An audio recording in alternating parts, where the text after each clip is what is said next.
नमस्कार दोस्तों, welcome to one day exam class. देखिए, हमने आपके लिए रेलवे एनटीपीसी सीबीटी 1 का जो भी आपका हाल ही में 2021 से पेपर संपन्न हुआ है उसके महत्वपूर्ण सामान्य ज्ञान के क्वेश्चन कराने स्टार्ट कर दिए हैं। इसलिए आज हम आपको 6/4/2021 की प्रथम शिफ्ट के 40 महत्वपूर्ण जीके जीएस जीए क्वेश्चन कराने वाले हैं, जो आपके आने वाले एग्जाम रेलवे एनटीपीसी सीबीटी 2 के लिए, रेलवे ग्रुप डी के लिए काफ़ी महत्वपूर्ण क्वेश्चन है। तो चलिए देखते हैं कि आप इन 40 प्रश्नों में से कितने क्वेश्चन को सही कर पाते हैं। ये हमारी सामान्य अध्ययन सीरीज का चौथा वीडियो है। इसके पहले हमने आपको इसी प्रकार के 3 वीडियो कराए हुए हैं, जिसे आप लोग प्ले लिस्ट में जाकर के वहां पर से देख लीजिएगा।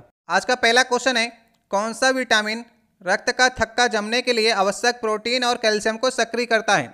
ये 4 ऑप्शन दिए गए हैं। चलिए सबसे पहले एक बार आप लोग को प्रयास करना है। इसका सही ऑप्शन होगा विटामिन के। विटामिन के हमारे शरीर में रक्त के थक्का जमने के लिए काफ़ी महत्वपूर्ण विटामिन है। विटामिन के का रासायनिक नाम होता है फिलेक्विनोन, इसे भी आप लोग याद रखिएगा। और विटामिन के जो है हमारे शरीर में कहाँ पर बनता है?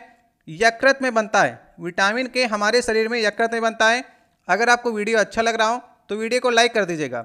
अगर आप लोग पहली बार चैनल पर आए हो तो नीचे आपको लाल रंग की सब्सक्राइब की बटन दिखेगी, उसे दबाकर लाल से काली कर दीजिएगा, ताकि आने जो वीडियो हैं वो आपके पास सबसे पहले पहुँच सकें। दूसरा क्वेश्चन है, प्रधानमंत्री फसल बीमा योजना के तहत कितने क्षतिपूर्ति स्तर निर्धारित किए गए हैं। ये 4 ऑप्शन आपको दिए गए हैं।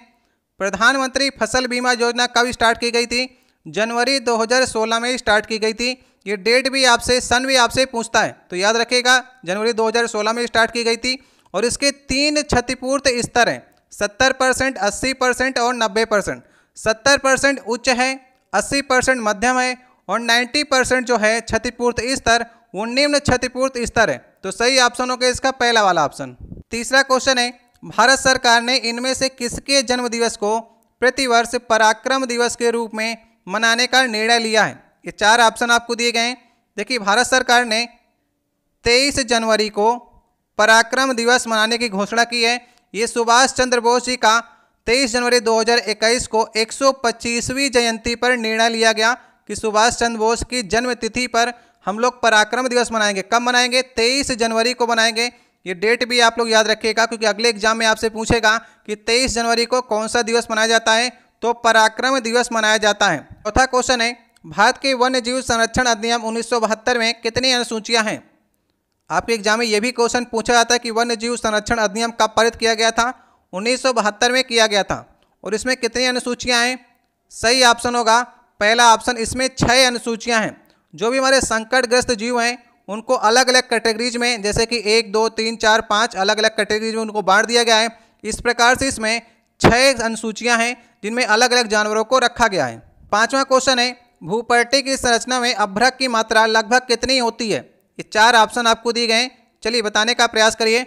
भूपर्टी से तात्पर्य पृथ्वी की ऊपरी परत, जिसे हम लोग क्रस्ट कहते हैं, जहाँ पर आप खड़े हैं, अगर उससे 34 किलोमीटर नीचे तक जाएंगे तो हमारी ये पृथ्वी की ऊपरी परत कहलाती, क्रस्ट कहलाती है। अगर हम लोग बात करेंगे सबसे ज़्यादा तत्व कौन सा हमारा भूपर्टी पे पाया जाता है, तो ऑक्सीजन पाई जाती है सबसे ज़्यादा। कितने परसेंट? 46% ऑक्सीजन क्रस्ट में पाई जाती है। दूसरे नंबर पे तत्व हमारा आता है सिलिकॉन, जो कि 27% पाया जाता है। और तीसरे नंबर पे आता है एल्युमिनियम, जो कि हमारा 8% आता है। अभ्रक को याद कर पाना काफ़ी मुश्किल है, लेकिन अगर आप तीनों को याद कर लेते हैं, 46%, 27%, एल्युमिनियम, तो आप ऑप्शन को देख करके जान सकते हैं कि 8 से नीचे, अभ्रक तो हमारा 8 से नीचे ही होगा, क्योंकि टॉप के 3 तो आपको याद ही होते हैं, ऑक्सीजन, सिलिकॉन और एल्युमिनियम। तो सही ऑप्शन कौन सा हो सकता है? सही ऑप्शन होगा चौथा वाला ऑप्शन। इसलिए अभ्रक की मात्रा भूपर्टी पर कितनी परसेंट होगी? 4% है। 6वां क्वेश्चन है, भारतीय मानक समय का निर्धारण 82.5 डिग्री पूर्वी देशांतर वाली यमोत्तर रेखा को मानक यमोत्तर रेखा मान करके किया जाता है। वो किसके पास से गुजरती है? चलिए बताइए, भारतीय मानक समय रेखा कहाँ से गुजरती है? पिछले वाले वीडियो मैंने आपको बताया था कि इलाहाबाद या फिर प्रयागराज के नैनी के पास से 82.5 डिग्री पूर्वी देशांतर गुजरती है। उसमें मैंने आपको राज्यों के नाम भी बताए थे, कौन कौन से राज्य से होकर के ये भारत की मानक समय रेखा गुजरती है, तो उसे भी आप लोग याद कर लीजिएगा। यूपी से होकर के गुजरती है, फिर एमपी से, फिर छत्तीसगढ़ से होकर के गुजरती है, उड़ीसा से होकर गुजरती है और लास्ट में आंध्र प्रदेश। तो ये 5 राज्य ऐसे हैं जहाँ से ये मानक समय रेखा जो हमारी है वो होकर के गुजरती है। इसमें से आपसे पूछ लेता है किस राज्य से होकर के नहीं गुजरती है, तो ये 5 आप याद रखिएगा, यूपी, एमपी, छत्तीसगढ़, फिर उड़ीसा, फिर आंध्र प्रदेश। इन 5 राज्यों से होकर गुजरती है। बाकी कोई भी आपको आंसर देगा उसे आप गलत करना है। 7वां क्वेश्चन है, निम्नलिखित में से कौन सा वेब ब्राउजर नहीं है? ये 4 ऑप्शन आपको दिए गए हैं, safari, Google, opera, Mozilla, Firefox. ये 4 ऑप्शन दिए गए हैं। चलिए बताने का प्रयास करिए। इसका सही ऑप्शन होगा गूगल। गूगल वेब ब्राउजर नहीं है। गूगल एक प्रकार का सर्च इंजन है। सर्च इंजन में जैसे आपका गूगल आता है, बिंग आता है, याहू आता है, ask.com आता है, ये एक प्रकार के सर्च इंजन है, लेकिन वेब ब्राउजर नहीं है। वेब ब्राउजर में गूगल का क्रोम आता है। गूगल क्रोम जो है वो वेब ब्राउजर का है। सफारी, अपेरा और मोजिला फायरफॉक्स ये सभी आपके वेब ब्राउजर में आते हैं। 8वां क्वेश्चन है, JW माचली और जे प्रेस्पर इकर्ट के द्वारा निर्मित प्रथम यांत्रिक पुर्जों रहित कंप्यूटर का नाम आपको बताना है। अच्छा क्वेश्चन है, चलिए बताने का प्रयास करिए। प्रथम यांत्रिक पुर्जों रहित कंप्यूटर का नाम आपको बताना है। इसका सही ऑप्शन होगा पहला ऑप्शन, ENIAC जो था ये प्रथम इलेक्ट्रॉनिक कंप्यूटर था जो 1946 में बना था। इन दोनों ने माचली और इकर्ट ने बनाया था। ठीक है, इसका फुल फॉर्म भी याद कर लीजिए, आपके एग्जाम में पूछा जा सकता है। Electronic numerical integrated and calculator, इसका ये फुल फॉर्म है। 1946 में बनाया गया था। प्रथम यांत्रिक पुर्जों रहित पहला कंप्यूटर था ये। 9वां क्वेश्चन है, अक्टूबर 2020 में नासा ने सिग्नस अंतरिक्ष यान का नाम किस अंतरिक्ष यात्री के नाम पर रखा है? ये 4 ऑप्शन आपको दिए गए हैं। चलिए बताने का प्रयास करिए। इसका सही ऑप्शन होगा कल्पना चावला के नाम पर रखा है। इस अंतरिक्ष यान का नाम अब रख दिया गया है SS कल्पना चावला। ठीक है, याद रहेगा आपको, अंतरिक्ष यान का नाम है SS कल्पना चावला।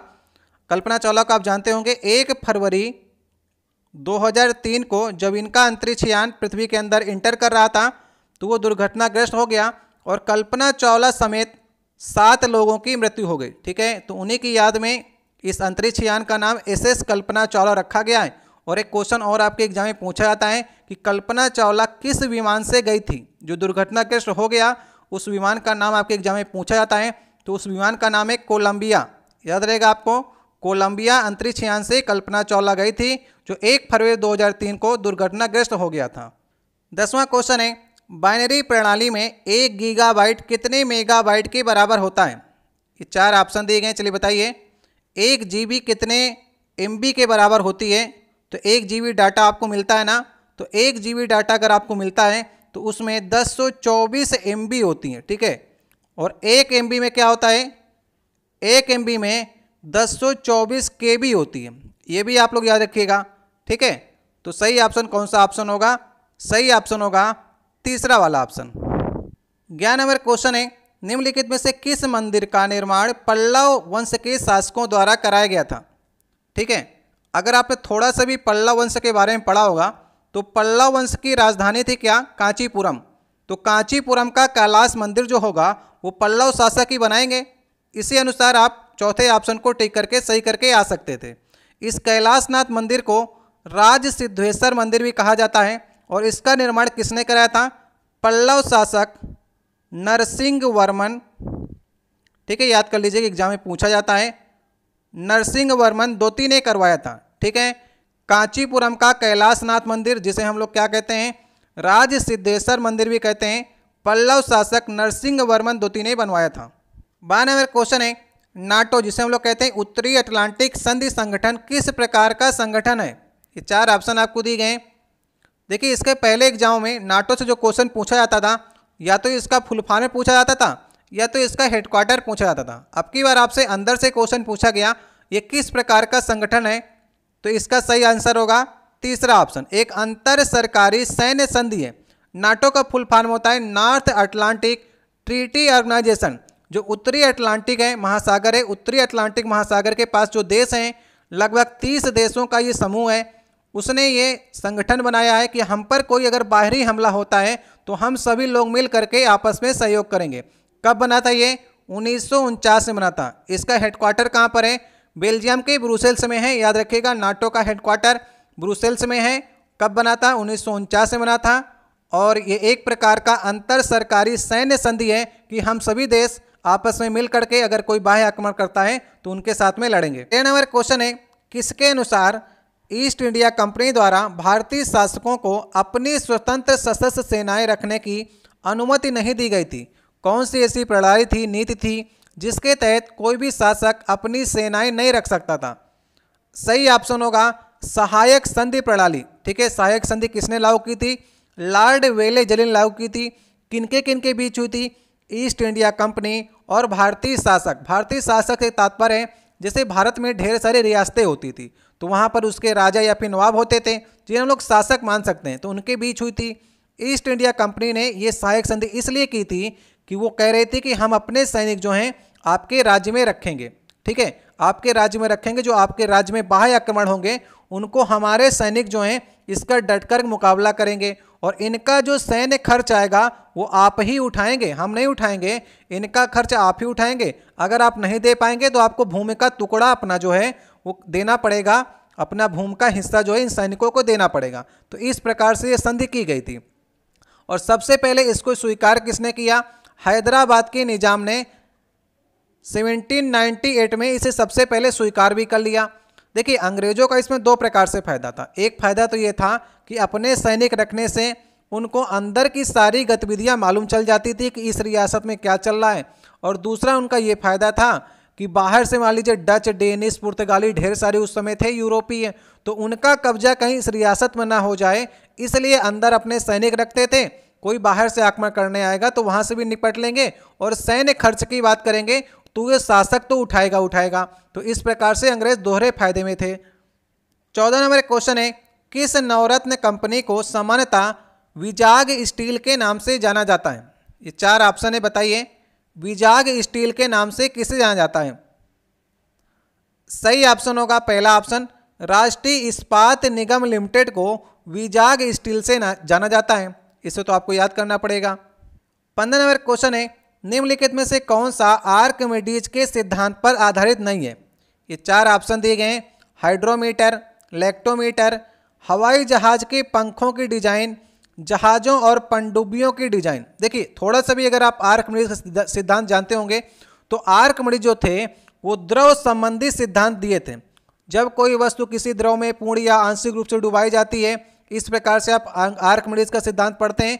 तो यहाँ पर देखिए, हाइड्रोमीटर, लेक्टोमीटर और पनडुब्बी ये सभी पानी से संबंध रखती हैं, तो यहाँ पर कहीं ना कहीं आर्किमिडीज का सिद्धांत लगेगा।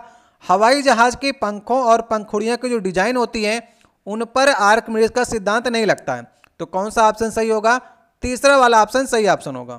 16 नंबर क्वेश्चन है, इनमें से कौन सा वैद्युत उपकरण जूल के तापन नियम पर आधारित नहीं है? ठीक है, नहीं का आप लोग विशेष तौर पर ध्यान रखिएगा, एग्जाम में बहुत गलतियां होती नहीं से। बताइए जूल का तापन नियम क्या है?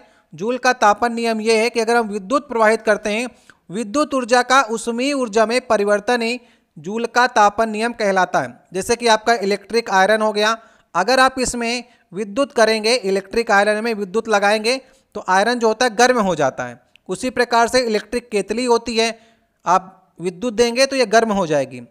तो इसमें से आपको बताना है कौन सा जूल के तापन नियम पर आधारित नहीं है। तो सही ऑप्शन होगा इसका तीसरा ऑप्शन, वैद्युत प्लेक और स्विच जो हैं ये जूल के नियम तापन नियम पर आधारित नहीं है। जबकि लास्ट वाला देखिए, वैद्युत परिपथ में फ्यूज आप देखते होंगे, फ्यूज जो है मिश्र धातु या धातु से बना होता है। इसमें क्या होता है, जैसे विद्युत ज़्यादा आ जाती है तो ये ताप के कारण गल जाता है। ठीक है, तो यहाँ पर तापन नियम लगेगा, इन तीनों में तापन नियम लगेगा और इसमें नहीं लगेगा, विद्युत प्लग और स्विच में। तो आप लोग याद रखिएगा, इलेक्ट्रिक आयरन, केतली, फ्यूज हो गए, जैसे विद्युत बल्ब हो गया, इन सभी में जूल का तापन नियम कार्य करता है। 17 नंबर क्वेश्चन है, मोपला विद्रोह किन वर्षों के दौरान हुआ था? ये चार ऑप्शन आपको दिए गए हैं। देखिए, मोपला विद्रोह मालाबार तट पर केरल के मोपला मुसलमानों ने स्थानीय जमींदारों द्वारा ब्रिटेनियों के विरुद्ध किया था। और कब किया था? 1921 और 22 ईस्वी के ये मोपला विद्रोह हुआ था। एक जातिगत विद्रोह भी था जिसमें लगभग 10,000 हिंदुओं का नरसंहार किया गया था। इस पर एक उपन्यास विनायक दामोदर सावरकर ने मोपला उपन्यास लिखा है। अगर आपको इसकी ज़्यादा जानकारी पढ़नी हो तो आप विनायक दामोदर सावरकर का उपन्यास मोपला को पढ़ सकते हैं। तो ये कहाँ पर हुआ था? केरल के मालाबार तट पर हुआ था, 1921-22 के करीब हुआ था। 18 नंबर क्वेश्चन है, राज्यसभा सांसद के कार्यकाल की अवधि कितनी होती है? ठीक है, ये क्वेश्चन तो काफ़ी बार आया है, इसे तो हर कोई कर लेगा। राज्यसभा सांसद जो होते हैं उनका कार्यकाल 6 वर्ष का होता है। हर 2 वर्ष में 1/3 जो होते हैं वो हट जाते हैं। तो इस प्रकार से राज्यसभा जो होती है कभी भंग ना होने वाली सभा भी है। लोकसभा की बात करेंगे तो उसमें 5 साल कार्यकाल होता है, लेकिन राज्यसभा में 6 वर्ष का कार्यकाल होता है। 19 नंबर क्वेश्चन है, संगई महोत्सव पूर्वोत्तर भारत के किस राज्य में होने वाला एक वार्षिक सांस्कृतिक उत्सव है? बताइए, संगई महोत्सव कहाँ पर होता है? देखिए, वहाँ पर एक मृग का नाम है मरी संगई। मरी संगई के नाम पर ही मणिपुर में संगई महोत्सव होता है। याद रखिएगा, एक मृग के नाम पर संगई महोत्सव होता है मणिपुर में। सही ऑप्शन है लास्ट वाला ऑप्शन। 20 नंबर क्वेश्चन है, 10 डिग्री जल संधि या फिर 10 डिग्री चैनल इनमें से किससे संबंधित है? ये 4 ऑप्शन दिए गए हैं, बताइए किसको किसको अलग करता है 10 डिग्री चैनल? सही ऑप्शन होगा अंडमान और निकोबार द्वीप समूह। जो हमारे अंडमान निकोबार है वहाँ पर 10 डिग्री जो अक्षांश रेखा है वो इन दोनों को अलग करते हैं, उनके बीच से निकलती है। ठीक है, तो लास्ट वाला ऑप्शन सही ऑप्शन होगा। 21 नंबर क्वेश्चन है, मार्च 2021 में इनमें से किस भारतीय राज्य या फिर केंद्र शासित प्रदेश ने 2048 के ओलंपिक में बिड करने की घोषणा की है? चलिए बताइए। चंडीगढ़, दिल्ली, तमिलनाडु, आंध्र प्रदेश। तो कौन हो सकता है? सही ऑप्शन होगा दिल्ली। देखिए, केजरीवाल जी ने ये कहा है कि 2048 के जो ओलंपिक खेल होंगे उसमें भारत जो है वो अपने यहाँ कराने के लिए बिड करेगा। ठीक है, तो अब क्या करना होगा दिल्ली सरकार को? पहले दिल्ली को इस प्रकार से स्टेडियम वहाँ पर बनाने होंगे कि जितने भी ओलंपिक में गेम होते हैं उनको अच्छे से करा सके। उतने आपके पास ग्राउंड होने चाहिए और जितने खिलाड़ी आते हैं उनके रुकने की व्यवस्था आपके पास होना चाहिए, उनके ट्रेनिंग की व्यवस्था होनी चाहिए। सब कुछ आपके पास होगा तभी आप एक ओलंपिक गेम करा सकते हैं। तो अभी चल रहा है 2021 और 2021 के बाद लगभग इन्होंने 27 वर्ष का समय मांगा है। 27 वर्ष के समय में दिल्ली को ऐसा डेवलप किया जाएगा कि यहाँ पर ओलंपिक खेल हो सके और भारत भी इसकी मेजबानी करने की घोषणा कर सके कि हम भी ले सकते हैं ओलंपिक गेम। तो बिड करने की घोषणा है, अभी निश्चित नहीं है। अभी तो ये प्लान किया गया है कि हम 2048 के पहले तो नहीं कर सकते हैं, लेकिन 2048 वाले जो ओलंपिक गेम होंगे उसके लिए हम दिल्ली को डेवलप करके तैयार कर देंगे कि ओलंपिक गेम जो हैं 2048 वाले हम मेजबानी के लिए अपने आप को प्रस्तुत कर सकें। देखिए, 22 नंबर क्वेश्चन है, words of freedom ideas of a nation. यहाँ पर आप देख रहे हैं नामक पुस्तक किसने लिखी है? लेकिन आप चारों ऑप्शन में देख रहे हैं कि ये ऑप्शन को यहाँ पर प्रश्न को हटा दिया गया है, इग्नोर क्वेश्चन में डाल दिया गया है। इसका देखिए यहाँ पर ये है कि words of freedom ideas of a nation, ये भीमराव अम्बेडकर की पुस्तक भी है, रविन्द्रनाथ टैगोर की भी है, सुभाष चंद्र बोस की भी है, पंडित जवाहरलाल नेहरू की है। इस चारों की पुस्तक है। बस इसके नाम के आगे words of freedom ideas of a nation by Bhimrao Ambedkar, by Rabindranath Tagore, Subhash Chandra Bose, इन सभी ने अपने आगे बाई लगा करके इसी प्रकार से इस लेख को लिखा है। तो किसी एक की पुस्तक का नाम नहीं है, ये टाइटल है जो हर लोगों ने, हर जितने यहाँ पर अम्बेडकर है, टैगोर, बोस, नेहरू, उन्होंने अपनी बात रखने के लिए अपने नाम के आगे ये टाइटल का यूज किया। इसलिए किसी एक पुस्तक का नाम ये नहीं है, इसलिए इस ऑप्शन को पहले ही आंसर की से हटा दिया गया। 23 नंबर क्वेश्चन है, कौन सी पर्वतमाला व्यवहारिक रूप से उत्तर और दक्षिण भारत की सीमा का निर्माण करती है? बताइए। जैसे कि हमारा उत्तर भारत हो गया और दक्षिण भारत हो गया, वो कौन सा पर्वत है जो दोनों को डिवाइड करता है कि इसके ऊपर हम लोग उत्तर भारत बोलेंगे और इसके नीचे हम लोग दक्षिण भारत बोलेंगे? तो सही ऑप्शन होगा विंध्य पर्वत। विंध्याचल का जो पर्वत है वो डिसाइड करता है कि इसके ऊपर उत्तर भारत है और इसके नीचे दक्षिण भारत है। तो ये मध्य प्रदेश में आपका पड़ता है। ठीक है, विंध्य पर्वत डिसाइड करता है ये। 24 नंबर क्वेश्चन है, इनमें से कौन सा देश 2023 में एशियाई कप फुटबॉल टूर्नामेंट की मेजबानी करेगा? बताइए। एशियाई कप फुटबॉल टूर्नामेंट की मेजबानी 2023 में कौन सा देश करेगा? सही ऑप्शन होगा चीन करेगा। ठीक है, याद कर लीजिएगा, इसे तो आपको याद करना ही पड़ेगा। 25 नंबर क्वेश्चन है, इनमें से किसका उपयोग कैंसर के उपचार के लिए किया जाता है? बताइए। कौन सा समस्थानिक कैंसर के उपचार के लिए किया जाता है? ये तो मैंने आपको साइंस वाले वीडियो में काफ़ी बार कराया है। तो कोबाल्ट का समस्थानिक होता है, कोबाल्ट 60 का हम लोग प्रयोग करते हैं। कोबाल्ट का परमाणु क्रमांक होता है 27, लेकिन उसके समस्थानिक की बात करेंगे तो कोबाल्ट 56, 57, 58, 59, 60 ये सारे उसके समस्थानिक होते हैं। तो कोबाल्ट 60 जो होता है वो एक प्रकार का कैंसर के उपचार के लिए प्रयोग किया जाता है, क्योंकि कोबाल्ट 60 से निकलती गामा किरणें और गामा किरणें जो होती हैं वो कैंसर की सेल्स जो होती हैं उनको नष्ट करने काम करता है। तो एक प्रकार का ये कैंसर के उपचार में इस्तेमाल करते हैं। 26 नंबर क्वेश्चन है, इनमें से किसने मार्च 2021 में उत्तराखंड के नए मुख्यमंत्री के रूप में शपथ ग्रहण की है? बताइए, किसने 2021 मार्च में नए मुख्यमंत्री के तौर पर शपथ ग्रहण की है? तो सही ऑप्शन होगा तीरथ सिंह रावत। अभी तो ये हट भी गए, देखिए मार्च में शपथ ग्रहण की। और एक बात आपको और बता देते हैं, मार्च 2021 का आपसे पूछा है और पेपर मैं आपको करा रहा हूँ किस डेट का, 6 अप्रैल का पेपर करा रहा हूँ। तो बिल्कुल जस्ट एक महीने पहले वाली करंट अफेयर आपसे पूछी गई है। पेपर आपके दिसंबर से स्टार्ट हुए थे, लेकिन जैसे जैसे आपके पेपर आगे बढ़ते जाते हैं, पेपर आपके पहले से बनाकर नहीं रखे जाते हैं, पेपर आपके अपडेट किया जाता है, करंट अफेयर को उसमें डाला जाता है। तो उत्तराखंड के नए मुख्यमंत्री मार्च 2021 में तीरथ सिंह रावत थे। 114 दिन इन्होंने सरकार चलाने के बाद अब नए, देखिए उत्तराखंड के मुख्यमंत्री नए बन गए हैं, पुष्कर सिंह धामी। याद रहेगा आपको नाम, पुष्कर सिंह धामी। अभी ये हट भी गए हैं, तीरथ सिंह रावत जो हैं वो हट गए हैं, अब पुष्कर सिंह धामी जो हैं वो नए मुख्यमंत्री हैं उत्तराखंड के। ये भी आप लोग याद रखिएगा, तीरथ सिंह रावत 114 दिनों की इनकी सरकार थी और संसद का सामना एक बार भी नहीं किया। ये भी एक बार इन्होंने रिकॉर्ड बना लिया, ठीक है। संसद का सत्र एक बार भी नहीं गए, 114 दिनों में संसद का सत्र हुआ नहीं। तीरथ सिंह रावत जो थे वो सदन का सामना नहीं किए। अभी इस समय कौन है? पुष्कर सिंह धामी, ये बने हुए हैं उत्तराखंड के नए मुख्यमंत्री जुलाई से। 27 नंबर क्वेश्चन है, महाराजा जयसिंह द्वितीय ने इनमें से किस शहर में जंतर मंतर का निर्माण नहीं कराया था? बताइए। महाराजा जयसिंह ने 5 जगह जंतर मंतर का निर्माण कराया था, जहां पर इन्होंने जंतर मंतर को एक वेधशाला के रूप में बनाया था, जहां पर वो सूर्य, चंद्रमा, ग्रह, नक्षत्र के बारे में जानकारियां इकट्ठा करते थे, लेते थे हर जगह से। तो 5 जंतर मंतर कहाँ कहाँ पर हैं? उज्जैन में हैं, वाराणसी में हैं, मथुरा में हैं, दिल्ली में हैं, जयपुर में हैं। तो बताइए इसमें से आपको कौन सा ऑप्शन नहीं मिला? इलाहाबाद। इलाहाबाद में जंतर मंतर नहीं है। 3 तो मैंने आपको बता दिए। पहला, सबसे पहला बना था दिल्ली में, दूसरा बना उज्जैन में, तीसरा बना वाराणसी में, चौथा बना मथुरा में और 5वां बना जाकर के जयपुर में। ये भी आप लोग याद रखिए करिएगा।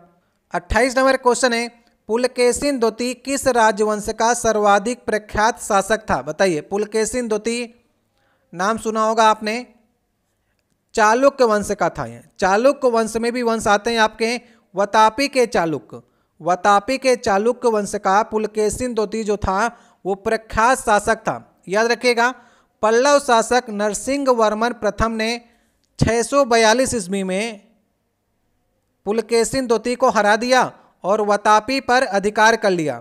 उसके बाद नरसिंह वर्मन प्रथम ने वतापी कोड की उपाधि भी धारण की थी। ये भी आप लोग याद रखिएगा। और पुलकेशिन द्वितीय का नाम आता है कि इसने हर्षवर्धन को हराया था, और पुलकेशिन को इसने हरा दिया, नरसिंह वर्मन प्रथम ने हरा दिया, तो उसने वतापी कोड की उपाधि भी धारण की थी। इस तरह से आप लोग याद रखिएगा कि चालुक्य के वतापी के राजा थे पुलकेशिन द्वितीय, जो काफ़ी प्रख्यात राजा थे। 29 नंबर क्वेश्चन है, दक्कन का पठार के अधिकांश हिस्से में किस प्रकार की मिट्टी पाई जाती है? बताइए। जो दक्षिण भारत है आपका, ज़्यादातर वहाँ पर दक्कन का पठार है, जैसे कि आपका गुजरात का कुछ क्षेत्र हो गया, महाराष्ट्र का क्षेत्र हो गया, तो वहाँ पर आपको मालूम है कैसी मिट्टी पाई जाती है? काली मिट्टी पाई जाती है, क्योंकि इसमें बेसाल्ट की चट्टानें हैं, तो बेसाल्ट की चट्टानों से काली मिट्टी बनती है, तो वहाँ पर काली मिट्टी पाई जाती है। सही ऑप्शन होगा इसका लास्ट वाला ऑप्शन।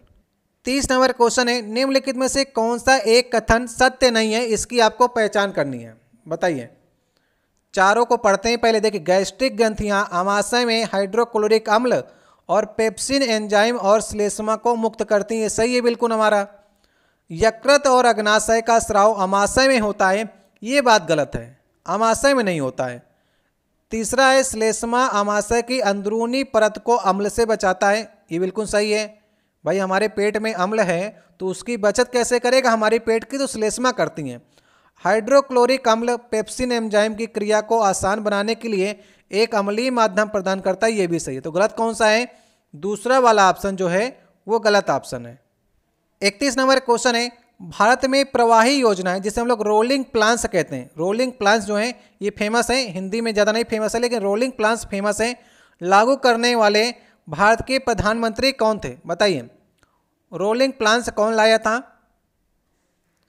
सही ऑप्शन होगा मोरारजी देसाई जी की सरकार जब आई थी, जनता पार्टी की सरकार आई थी 1977 में, इंदिरा गांधी चुनाव हार गई थी। इसके बाद 1978, 79 और 79-80 में इन्होंने रोलिंग प्लान्स लाए, ठीक है, एक एक वर्ष का रोलिंग प्लान्स लाए। इसे आप लोग याद रखिएगा, जनता पार्टी की सरकार थी और मोरारजी देसाई ने ये रोलिंग प्लान्स लाए थे। 32 नंबर क्वेश्चन है, 17वीं लोकसभा के कार्यवाहक अध्यक्ष का नाम कौन है?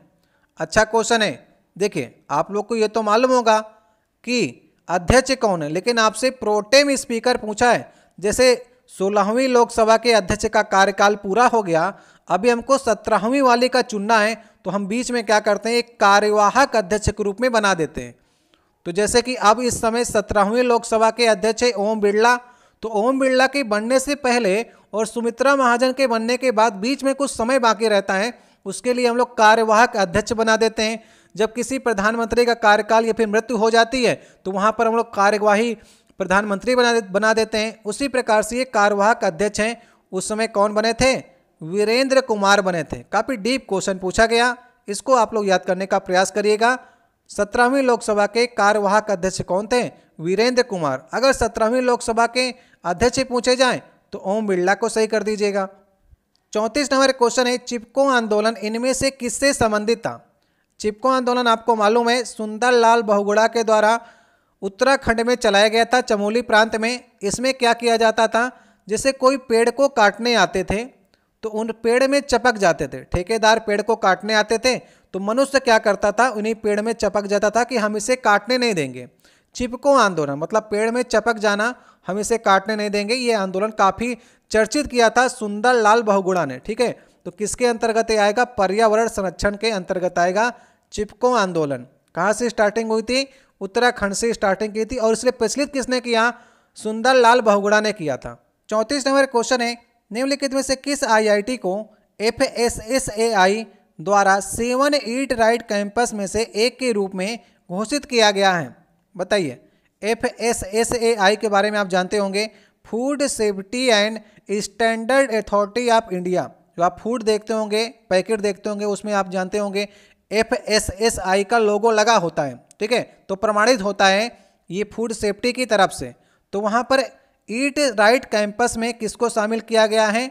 तो गांधीनगर को शामिल किया गया है। जो गांधीनगर IIT की गांधीनगर की जो कैंटीन है, वहाँ पर परोसे जाने वाले भोजन न सिर्फ शुद्ध रहता है, बल्कि जो पोषक पदार्थ आपके शरीर को चाहिए वो भी इस कैंटीन में दिए जाते हैं। और साथ ही साथ जो वहाँ पर खाना बनता है वो काफ़ी स्वच्छता के साथ बनता है। तो उसमें 7 ईट राइट कैंपस में जो 7 ईट राइट कैंपस रखे थे, उसमें एक नाम जो है वो IIT गांधीनगर का भी है। ये भी आप लोग याद रखिएगा। 35 नंबर क्वेश्चन है, ग्रामीण क्षेत्रों के ऐसे व्यक्तियों और समुदायों को पुरस्कृत करने के लिए भारत सरकार द्वारा किस पुरस्कार की स्थापना की गई है, जिन्होंने वन्य जीव संरक्षण में असाधारण साहस और समर्पण का प्रदर्शन किया है? तो ऐसे कौन से पुरस्कार की स्थापना की गई है? सही ऑप्शन होगा अमृता देवी विश्नोई पुरस्कार की स्थापना की गई है। इसमें 1 लाख रुपए की राशि दी जाती है। शायद आपको अमृता देवी के बारे में ना मालूम हो। अमृता देवी 1730 की बात है, राजस्थान की बात है। वहाँ पर जोधपुर के राजा अभय सिंह द्वारा अपने महल को बनाने के लिए लकड़ियाँ काटने का, पेड़ को काटने का आदेश दिया गया था। उस समय अमृता देवी विश्नोई समाज की थी। तो विश्नोई समाज में एक खास बात है कि पेड़ को अपनी जान से ज़्यादा चाहते हैं। तो पेड़ के लिए अमृता देवी उस पेड़ में चपक गईं और पेड़ को उनके सैनिकों द्वारा काटे जाने पर इनकी भी मृत्यु हो गई। अमृता देवी खत्म हो गई। उनके साथ साथ उनकी 3 पुत्रियां थीं, आंसू, रत्नी और भानु। इन तीनों ने भी अपने प्राण त्याग दिए। पेड़ में चपक कर उनके सैनिक काटने आए। जोधपुर के राजा अभय सिंह के द्वारा इन चारों लोग उस समय खत्म हो गए। फिर ये खबर जो थी पूरे गांव में फैल गई। इसी प्रकार से और ढेर सारे 363 विश्नोई समाज के लोग भी पेड़ को बचाने के लिए आगे आए। वहाँ पर भी ये लोग मारे गए। सैनिकों ने उन्हें काट दिया। अगर ये लोग पेड़ से चपक जाते थे तो पेड़ को इनके सहित काट देते थे। तो अगर हम लोग चिपको आंदोलन की बात करें तो चिपको आंदोलन जो सबसे पहले शुरुआत हुआ था वो राजस्थान के विश्नोई समाज ने स्टार्ट किया था। ये तो उत्तराखंड वाले सुंदरलाल बहुगुणा ने तो फेमस कर दिया, लेकिन सबसे पहले शुरुआत की थी चिपको आंदोलन की अमृता देवी ने या फिर विश्नोई समाज ने इसकी स्टार्टिंग की थी। तो आप लोग को याद रखना है, इसमें 1 लाख की राशि दी जाती है जो भारत सरकार ने वन्य जीव संरक्षण के लिए अमृता देवी विश्नोई पुरस्कार की घोषणा की है। 36 नंबर क्वेश्चन है, रुद्रेश्वर मंदिर जिसे हम लोग 1000 खंभों वाला मंदिर भी कहते हैं, उसको रुद्रदेव द्वारा बनवाया गया था। तो रुद्रदेव जो थे वो किस राजवंश से थे? चलिए बताइए आप लोग। इसका सही ऑप्शन होगा ये काकतीय वंश के थे। इसे याद कर लीजिएगा। 1000 खंभा वाला मंदिर ये कहाँ पर है? तेलंगाना में पड़ता है। कब बना था? लगभग ये 1163 ईस्वी के आसपास बना था। 1000 खंभा वाला जो मंदिर है इसमें भगवान शिव, विष्णु, भगवान सूर्य, इन सब के लिए मंदिर बनाए गए थे। एक क्वेश्चन और आपके एग्जाम में पूछा जाता है, 1000 खंभा महल भी एक है। 1000 खंभा महल, 1000 खंभों वाला मंदिर तो रुद्रदेव ने बनवाया, लेकिन 1000 खंभा महल किसने बनवाया था? अलाउद्दीन खिलजी ने बनवाया था। ये भी आप लोग याद रखिएगा। 35 नंबर क्वेश्चन है, अनुच्छेद 51 के ए जिसमें मौलिक कर्तव्यों का वर्णन है किस संविधान संशोधन के तहत संविधान में जोड़ा गया? पहले संविधान में नहीं था, किस संविधान संशोधन के तहत जोड़ा गया? सही ऑप्शन होगा 42वें संविधान संशोधन 1976 के तहत इसे जोड़ा गया। किसकी अनुशंसा पर? सरदार स्वर्ण सिंह की अनुशंसा पर 10 मौलिक कर्तव्य पहले जोड़े गए 1976 में। हमने मौलिक कर्तव्यों को कहाँ से लिया है? रूस से लिया। याद रखिएगा, मौलिक अधिकार अमेरिका से लिए गए हैं, जबकि मौलिक कर्तव्य जो हैं वो रूस से लिए गए हैं। बाद में 86वें संविधान संशोधन सन 2000 में एक और जोड़ा गया। इस समय मौलिक कर्तव्यों की संख्या जो है 11 हो गई है। 11वां जो जोड़ा गया 2002 में, उसमें ये कहा गया कि माता पिता का ये कर्तव्य होगा कि 6 से 14 साल के बच्चों को प्राथमिक शिक्षा दें। ये कर्तव्य जो है वो जोड़ा गया लास्ट में, आप लोग याद रखिएगा। ठीक है, चलिए 38 नंबर क्वेश्चन है, इनमें से कौन भारत में आर्थिक सर्वेक्षण का प्रकाशन करता है? बताइए कौन करता है आर्थिक सर्वेक्षण का प्रकाशन? जो इकोनॉमिक सर्वे आता है ना, बजट पेश करने के पहले आर्थिक सर्वेक्षण आता है, तो उसको पेश कौन करता है? वित्त मंत्रालय पेश करता है। सही ऑप्शन कौन सा ऑप्शन होगा? तीसरा ऑप्शन। 39 नंबर क्वेश्चन है, विश्व मरुस्थलीकरण एवं सूखा रोकथाम दिवस को किस तिथि को मनाया जाता है? बताइए। अब ढेर सारे देखिए दिवस आपसे नए नए पूछे जाने लगे हैं। विश्व मरुस्थलीकरण एवं सूखा रोकथाम दिवस कब मनाया जाता है? 17 जून को मनाया जाता है। ठीक है, भीषण गर्मी पड़ती है ना, तो विश्व मरुस्थलीकरण एवं सूखा रोकथाम दिवस जो है वो 17 जून को मनाया जाता है। आज का 40 नंबर क्वेश्चन है, आज का लास्ट क्वेश्चन होगा, निम्नलिखित में से कौन सा विकल्प भारत के इतिहास में सही कालानुक्रम को दर्शाता है? पहले बताइए आप लोग, गुप्त साम्राज्य पहले आया, मौर्य साम्राज्य, मुगल और दिल्ली सल्तनत। इसको आपको क्रम से लगाना है। PQRS यहाँ पर लिखे गए हैं और ये 4 ऑप्शन दिए गए हैं। इसका जो आपको कमेंट बॉक्स में देना है, आप लोग देने का प्रयास करिएगा। काफ़ी सरल साम्राज्य हैं, ज़्यादा कठिन करने का प्रयास नहीं किया है। PQRS में आपको बताना है किस कालक्रम में आप इन्हें लगाएंगे। ठीक है, ये क्वेश्चन मैंने आपसे पूछा है और ये आज का लास्ट क्वेश्चन था 40 नंबर। हमने पिछले सेट में, तीसरे सेट में आपसे एक क्वेश्चन पूछा था कि 11 नवंबर को राष्ट्रीय शिक्षा दिवस मनाया जाता है, तो किसकी याद में मनाया जाता है राष्ट्रीय शिक्षा दिवस? मौलाना अबुल कलाम आज़ाद की याद में 11 नवंबर को राष्ट्रीय शिक्षा दिवस मनाया जाता है। शिक्षक दिवस की बात नहीं हो रही है। शिक्षक दिवस तो राधा कृष्ण जी की याद में मनाया जाता है, लेकिन शिक्षा दिवस की बात करेंगे तो मौलाना अबुल कलाम आज़ाद की याद में 11 नवंबर को मनाया जाता है। ये क्वेश्चन मैंने आपसे पिछले वाले सेट में पूछा था, जिसका जवाब मैंने आपको दिया। इसको आप लोग बताइएगा, नहीं आएगा तो हम आपको 5 वाला सेट जो कराएंगे GS का, उसमें आपको बताने का प्रयास करेंगे। इन 40 प्रश्नों में आपने कितने प्रश्न के सही उत्तर दिए हैं, इसे आप कमेंट बॉक्स में बता सकते हैं। प्रश्न ज़्यादातर नए हैं, इसमें ढेर सारे प्रश्न आपको नहीं आएंगे, लेकिन आप लोग को हताश नहीं होना है, प्रश्नों को तैयार करना है। प्रश्न को तैयार करने के लिए आपसे सीरीज स्टार्ट की गई है। ये नहीं कि आप 40 में 40 क्यों नहीं कर पा रहे हैं, 40 में 10 क्यों नहीं कर पा रहे हैं, इनको तैयार करिए। जैसे ढेर सारी सीरीजें हो जाएंगी, फिर आपको आपका स्कोर अपने आप बढ़ना स्टार्ट हो जाएगा। तो इन 40 प्रश्नों में से आशा करते हैं कि लगभग 20 से 25 भी आप सही कर लेते हैं तो आपका स्कोर अच्छा माना जाएगा। 25 के ऊपर जाते हैं तो और भी अच्छी बात है, लेकिन कम से कम 25 तक रहने का प्रयास करें।